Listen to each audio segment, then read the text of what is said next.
வேணாம் வேணாம், உங்க உறவு வேண்டாம், நாங்க அந்த கல்யாணத்துக்கு வரவும் வேண்டாம்.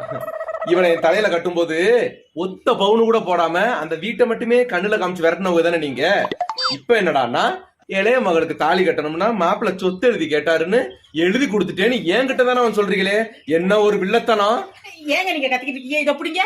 எப்பா உன் சொத்துக்க நாக்க தொங்க போட்டுக்கிட்டு அலையிற மோசமான மருமையை நான் நினைச்சுக்கிட்டு இருக்க. உன் சொத்தனா இவர் கால் தூசிக்குப்பா. நீ சொத்து கொடுக்கலைங்கிற கோவத்துல பொண்டாட்டி அடிச்சு கொடுமைப்படுத்துற கோவக்கார புருஷன் நான் நினைச்சுக்கிட்டு இருக்கிற. இவர் நினைச்சாருன்னா உன் சொத்து மாதிரி 1008 சொத்து வாங்குவாரு. என்னங்க வாங்க மாட்டீங்களா? வாங்குவோம் வாங்குவோம். போப்பா போ. நீ சொத்து கொடுக்கலைங்கிற கோவத்துல உன் கல்யாணத்துக்கு வராம மூஞ்சியை திருப்பிக்கிட்டு இருக்கிறதுக்கு மானங்கட்ட மருமையும் கிடையாது. இவர் தங்கமான மருமையன். அதெல்லாம் முன்னாடி வந்து நின்னு கெட்ட நடத்தி வைப்பாரு. போ. எப்படி எங்க அப்பாவை நல்லா திட்டுனேன். நீ எங்கடி திட்டுன? எவ்வளவு சாமர்த்தியமா கல்யாணத்துக்கு வர்றோம்னு சொல்லி விட்டுட்ட.